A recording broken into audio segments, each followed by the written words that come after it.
Hello जय Shri Ram everyone. दोस्तों हमने हमारी ऑर्गेनिक फार्मिंग है उसकी सीरीज को आगे बढ़ाते हुए इस वीडियो में एक धमाकेदार चीज़ आप लोगों के लिए लेकर आए। आपने थंबनेल और टाइटल में देखकर आपको अंदाजा हो ही गया होगा मैं किस चीज़ की बात कर रहा हूँ। दोस्तों किसानों को अक्सर उनके खेतों में कीट की पेस्ट की समस्या होती है, उनकी फसलों में लग जाते हैं, जो उनकी फसलों को अगर सही समय पर उनका नियंत्रण ना रोका जाए तो पूरी फसल को ही बर्बाद कर सकते हैं। और दोस्तों वहीं फिर उससे लड़ने के लिए किसान क्या करता है, जो केमिकल फर्टिलाइजर होता है, केमिकल पेस्टिसाइड होता है, उसका उपयोग करता है। और उसके उपयोग से ना केवल किसान की जेब पर फर्क पड़ता है बल्कि पर्यावरण दूषित होता है। और सबसे बढ़कर जो उसको नुकसान होता है वो होता है कि आप जो केमिकल दे रहे हो वही खा रहे हो। तो ध्यान रखना, आप पे असर करेगा, आज नहीं करेगा, धीरे धीरे धीरे करते आपके शरीर में आपकी आने वाली पीढ़ी को बीमारी लगेगी ही लगेगी। तो इन सब प्रॉब्लम से बचने के लिए और जेब का ख्याल रखते हुए किसानों की हम लेकर आए हैं दोस्तों आज ऐसी चीज़ आपको बताएंगे इस वीडियो में कि आप घर बैठे अपने घर पर तैयार कर लगभग फ्री में पेस्टिसाइड्स को तैयार कर सकते हैं, वो भी 100% ऑर्गेनिक। तो दोस्तों आज की इस वीडियो में हम जैविक कीटनाशक जिसे ऑर्गेनिक पेस्टिसाइड्स भी कहा जाता है उसे बनाने की विधि, उसके क्या क्या फायदे होते हैं, जैविक कीटनाशक के बारे में A to Z जानकारी आज की इस वीडियो में हम जानेंगे। तो बने रहिएगा वीडियो में अंत तक। तो चलिए वीडियो को आप शुरू करते हैं। तो दोस्तों जैविक कीटनाशक आखिर होता क्या? तो दोस्तों जैविक कीटनाशक बिल्कुल नॉर्मल कीटनाशक की तरह ही होता है। आपने केमिकल वाला उपयोग किया होगा, लेकिन जो जैविक कीटनाशक होता है उसको हम जो प्रकृति में पाए जाने वाले, आपके आसपास पाए जाने वाले पदार्थ, एलिमेंट्स का उपयोग करके हम उसको बनाते हैं, जो बिल्कुल पॉल्यूशन फ्री होता है, किसी भी तरह का कोई पॉल्यूशन नहीं करता। जिसके अलावा ना इस पर कोई अतिरिक्त आपकी कॉस्ट आती है, ना ज़्यादा कॉस्ट आती है। अगर आप मार्केट से भी वो सामान खरीदते हैं तो वैसे तो भले ही आपको कुछ भी मार्केट से खरीदने की ज़रूरत पड़ेगी ही नहीं, क्योंकि आपके आसपास ही ये सब चीज़ें आपको मिल जाएगी। और सबसे खास बात तो ये है कि बिना किसी लागत के आप अपने घर पर बिल्कुल आसानी से इनको तैयार कर सकते हैं, और बिल्कुल जो आसानी से बन जाए आपके घर पर, वही आपको हम मेथड्स बताने वाले हैं। दोस्तों भारत के काफ़ी सारे राज्यों में ऑर्गेनिक फार्मिंग की जाती है जिसमें ऑर्गेनिक पेस्टिसाइड्स का यूज़ किया जाता है, और वो काफ़ी कम खर्चे में और आपके घर पर ही तैयार किया जा सकता है। और अब हम जानते हैं कि जो ऑर्गेनिक पेस्टिसाइड्स है, जो जैविक कीटनाशक है, उसे आप कैसे तैयार कर सकते हैं। तो इसे जानने के लिए इस वीडियो को आप अंत तक जरूर देखिएगा, और चैनल पे नहीं हो तो चैनल को सब्सक्राइब करिए, वीडियो को लाइक करें और दोस्तों के साथ इसे ज़रूर शेयर करें। तो दोस्तों चलिए अब बात करते हैं हाउ टू मेक जैविक कीटनाशक। जैविक कीटनाशक को हम कैसे तैयार कर सकते हैं। दोस्तों जैविक कीटनाशक जो ऑर्गेनिक पेस्टिसाइड्स होते हैं वो 3 प्रकार के होते हैं, और 3 प्रकार के जैविक कीटनाशक आज की इस वीडियो में हम बनाना सीखेंगे। सबसे पहला प्रकार, नीम से जैविक कीटनाशक बनाना सीखेंगे। नीम की पत्तियों से हम जैविक कीटनाशक बनाना सीखेंगे। दूसरा प्रकार, नीम के खली के अर्क की दवा बनाना सीखेंगे। नीम के खली के अर्क की दवा बनाना सीखेंगे। और तीसरा प्रकार, सबसे अच्छा पेस्टिसाइड्स यानी सबसे अच्छा जैविक कीटनाशक को हम बनाना सीखेंगे। तो बने रहिएगा इस वीडियो में। दोस्तों चलिए अब सबसे पहले बात करते हैं हमारे पहले तरह के कीटनाशक की, जो कि बनाने में भी काफ़ी ज़्यादा सरल है, काफ़ी ज़्यादा आसान है। दोस्तों आपने नीम का पौधे के बारे में, पेड़ के बारे में सुना ही होगा, और अगर आप ग्रामीण इलाकों से तो उसके आपके फ़ायदों को भी पता ही होगा। कई लोग है ना, मच्छर ना काटे इसलिए नीम के पत्ते खाते हैं ताकि खून में थोड़ी कड़वाहट आ जाए, वो मच्छर ना काटे। और फिर उससे धुआं भी करते हैं ताकि आसपास के जो ये अशुद्ध मच्छर जैसे कुछ घूमते रहते हैं ना, वो भी ना हो आपके घर में। तो गाँव में ऐसा होता है। तो नीम के पत्ते के कई सारे फ़ायदे होते हैं।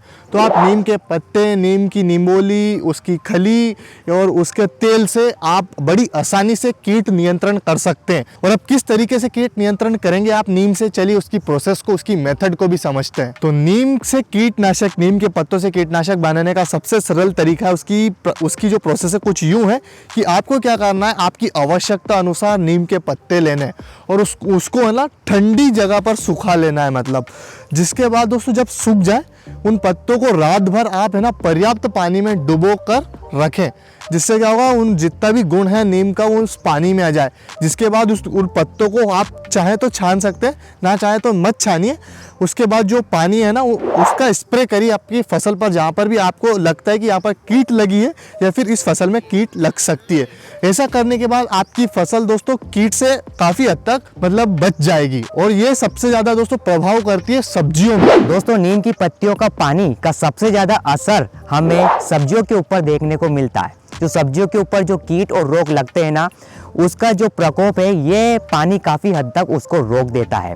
दोस्तों सब्जी जैसे वो बैगन हो गया, भिंडी हो गया, इन पर लगने वाली जो कीट होती है ना, इन पर ये काफ़ी प्रभाव डालता है। और जो बैगन के जो स्टेम होती है, जो तना होते हैं, उन पर लगने वाला जो कीट और रोग होते हैं उसका प्रकोप ये काफ़ी हद तक कम कर देता है और आपकी फसल को ये सुरक्षित कीटों और रोगों से बचाकर रखता है दोस्तों। तो दोस्तों हमने पहली तो हमारी जानी पहली मेथड दवाई बनाने की, कीटनाशक बनाने की। अब चलिए दूसरी मेथड जान लेते हैं। तो ये जो मेथड है दूसरी वाली से थोड़ी ज़्यादा प्रभावशाली भी है, लेकिन दूसरी वाली से थोड़ी कठिन भी है।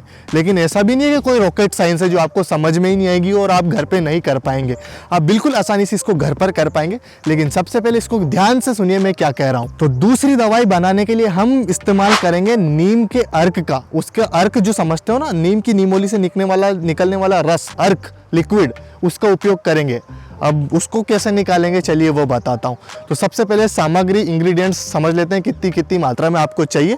तो 3 kg यानी कि 3 किलो आपको चाहिए नीमोली, नीम की गोली जो होती है वो पेड़ पे लगती है, वो गिरती रहती है गर्मी के मौसम में। और दूसरी चीज चाहिए वो है नीम के अर्क, मतलब खली, नीम की खली 5 किलो चाहिए वो भी। तो चलिए अब दोस्तों पूरी प्रोसेस समझते हैं किस तरीके से आपको अर्क को तैयार करना है और किस तरीके से उसको फसल में उपयोग करना है। तो दोस्तों अर्क को 2 चीज़ से आप बना सकते हैं, मैंने जैसे कि आपको बताया। एक तो निम्बोली से डायरेक्ट या फिर नीम की खली से। अगर निम्बोली ले रहे हैं तो 3 किलो लेना है आपको, और वहीं अगर खली ले रहा है तो लगभग आपको 5 किलो लेना है। अब क्या करना है, आप जो ये निम्बोली या फिर जो ये खली ले रहे हैं इसको क्या करना है, इसको थोड़ा कूट लेना है ना, समझ रहे हो ना, जो वो होता है क्या बोलते हैं उसको, ओकली, और गाँव में कहीं कहीं जगह ईमान दस्ता भी बोलते हैं। तो उससे आपको कूट लेना है और उसको क्या करना है, लगभग 15-16 लीटर पानी में 3 दिन के लिए गलने के लिए छोड़ देना है। छोड़ दिया, फिर अगले चौथे दिन आपको क्या करना है, चौथे दिन जो ये 15 लीटर आपका लिक्विड तैयार हुआ है ना, इसमें से 3 लीटर का लिक्विड निकाल लो और उसमें क्या करो आप, लगभग 100 ग्राम धतूरे का रस मिलाना है आपको और 250 ग्राम हरी मिर्ची को कूट कर इसमें मिला देना है और लिक्विड को घोलकर अच्छे से तैयार कर लेना है। अब आपका 3 लीटर लिक्विड यहाँ पे बन चुका है। और अब इस लिक्विड को किस तरीके से उपयोग करना है वो मैं आपको बता दूं। तो दोस्तों इस लिक्विड को आपको लगभग 1:10 के रेशियो में, यानी कि 1:10 के अनुपात में उपयोग करना है, जिसमें 1 लीटर आपका होगा जो ये लिक्विड आपने तैयार किया वो, और फिर जो 10 लीटर है वो होगा आपका पानी। वहीं अगर आप 15 लीटर का आपका छिड़काव वाला पंप है, दवाई छिड़कने वाला, तो आप उसमें 1.5 लीटर अपनी दवाई की मात्रा बढ़ा दीजिए, लिक्विड की मात्रा बढ़ा दीजिए। और अब किस तरीके से छिड़काव करना है वो हमारा मित्र आपको बताए। तो दोस्तों नीम की खली की अर्क की दवा को आपने बनाना सीख लिया है, क्या क्या विधि है इसको बनाने की वो आपने सीख लिया है। अब हम जानते हैं कि इस दवा को आपको उपयोग कैसे करना है अपनी फसलों में। तो दोस्तों 15 लीटर शुद्ध पानी में आपको जो 1.5 लीटर अर्क है उसे मिलाकर आपको रोजाना सुबह सुबह अपनी फसलों पर छिड़काव करना है। दोस्तों एक और बार बताता हूं दोस्तों, 15 लीटर शुद्ध पानी में 1.5 लीटर अर्क को आपको मिलाना है, मिलाकर आपको अपनी फसलों पर सुबह सुबह छिड़काव कर देना है। दोस्तों इस कीटनाशक से पौधों या पत्ते पर लगने वाले जो कीट होते हैं, जो मच्छर होते हैं, जो महू होते हैं, उनसे छुटकारा पाने के में काफ़ी ज़्यादा प्रभावशाली ये दवा होती है। और दोस्तों छिड़कते समय आपको एक बात का ध्यान रखना है कि इस कीटनाशक को आपको उसी फसल पर छिड़कना है, 3 महीने पुरानी फसल पर ही आपको इस दवा का उपयोग करना है, तभी ये जो दवा है ये अपना 100% योगदान देगी और आपका जो ये मच्छर है या फिर आपकी जो कीट है उसको मिटाने में 100% आपका योगदान देगी। तो आपको इस बात का ध्यान रखना है कि आपकी जो फसल है वो 3 महीने पुरानी होनी चाहिए, उसके बाद ही आप इस कीटनाशक को अपनी फसलों पर छिड़किए। अब चलिए दोस्तों हमारे तीसरे तरह के पेस्टिसाइड को जान लेते हैं। दोस्तों ये सबसे ज़्यादा असरदार है, जो तीनों बताए ना उनमें से सबसे ज़्यादा असरदार यही वाला है। तीनों ही असरदार है लेकिन सबसे जो पहला वाला था वो थोड़ा कम था, उससे ज़्यादा असरदार सेकंड वाला, और ये सबसे ज़्यादा असरदार है। अब इसकी मैं आपको बताता हूँ इसके लिए आपको क्या क्या इंग्रेडिएंट्स, क्या क्या सामग्री चाहिए। तो चलिए जानते हैं उसके बारे में। तो दोस्तों इसको सबसे पहले तो आपको तीसरे तरह का जो ये पेस्टिसाइड है उसको बनाने के लिए आपको लगभग 20 लीटर आपको गौमूत्र की आवश्यकता होगी। और इसमें आपको 3 से 4 तरह के पेड़ के पत्तों की आवश्यकता होगी, वो मैं बता देता हूँ कितनी कितनी मात्रा में आपको वो पत्ते चाहिए। तो आपको क्या करना है, 2.5 किलो आपको सबसे पहले तो निम्बोली चाहिए, नीम की नींबोली, 2.5 किलो आपको धतूरे के पत्ते चाहिए, 2.5 किलो आपके जो सीताफल या फिर आप सीताफल की जगह कद्दू हो तो उसके पत्ते भी चलेंगे, और 2.5 किलो अरकमदार जो होता है पेड़ उसके पत्ते चाहिए। इन सबको पीस कर आपको इस 20 लीटर गौमूत्र में मिला देना है।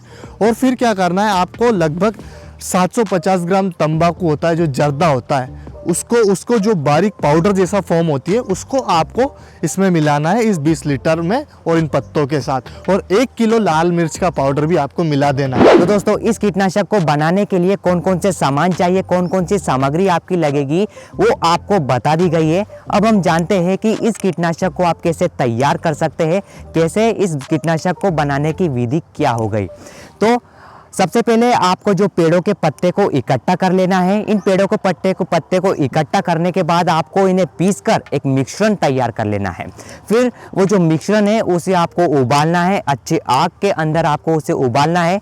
उबालने के बाद उसे ठंडा करना है, और ठंडा करने के बाद उसे छान लेना है। छानने के बाद आपकी जो बोतल है या फिर प्लास्टिक की कोई बोतल हो गई, छानकर उस बोतल में ये जो मिश्रण है उसको भर लेना है दोस्तों। तो बस आपका जो मिश्रण है, आपका जो कीटनाशक है वो तैयार हो चुका है आपके बोतलों के अंदर। अब भैया हमने सब तरीके से हमारे कीटनाशक को तैयार करके बोतले में भर दिया, लेकिन बोतलों में भरने से ही थोड़ी ना आपके खेत के कीट नष्ट हो जाएंगे यार, फसल में थोड़ी ना आपकी मतलब जो बीमारी है वो दूर हो जाएगी। इसको इस्तेमाल करना भी तो आना चाहिए ना। तो चलिए अब जानते हैं इसको किस तरीके से आपको इस्तेमाल करना है। तो दोस्तों सबसे पहले बात करते हैं इसके अनुपात की, रेशियो की। तो दोस्तों आपको लगभग 1:20 का रेशियो लेना है, यानी कि अगर आप 1 लीटर ये लिक्विड जो आपने बनाया है गौमूत्र से जो बोतल में भरा है, 1 लीटर अगर वो लिक्विड ले रहे हैं तो उसमें आपको 20 लीटर पानी मिलाना है। वहीं अगर आप 10 लीटर वो लिक्विड ले रहे हैं तो उसमें 200 लीटर पानी हो जाएगा। तो 1:10 का आपको रेशियो रखना है। और आपको मतलब आसान, बिल्कुल आसान है किस तरीके से उपयोग करना है। आपको कुछ नहीं, आपकी जो भी फसल है जहाँ पे आपको लग रहा है कि यहाँ पे कीट लग रहे हैं या फिर लग सकते हैं भविष्य में, वहाँ पे छिड़काव कर दो। और छिड़काव करने के 2 दिन के अंदर आप देखेंगे कि आपकी फसल में एक भी कीट नहीं है, एक भी तरह का कोई कीड़ा लगा हुआ नहीं है। दोस्तों अब हमने जान लिया कि जैविक कीटनाशक क्या होता है, ऑर्गेनिक पेस्टिसाइड्स क्या होता है, इसे कितने टाइप के होते हैं और इसके जो बनाने की विधि क्या क्या होती है, इसे किस तरीके से हम बना सकते हैं, किस तरीके से हम अपने खेतों में अपने फसलों में इस्तेमाल कर सकते हैं। पर इसका एक फ़ायदा नहीं होता है दोस्तों, इसके काफ़ी सारे फायदे होते हैं, और वो फायदे अब हम नंबर बाय नंबर 1 जानते हैं। तो हमारे ऑर्गेनिक पेस्टिसाइड पूर्ण रूप से जैविक पदार्थों से, नेचुरल एलिमेंट से बना होता है, प्रकृति में पाए जाते हैं उनसे बना होता है।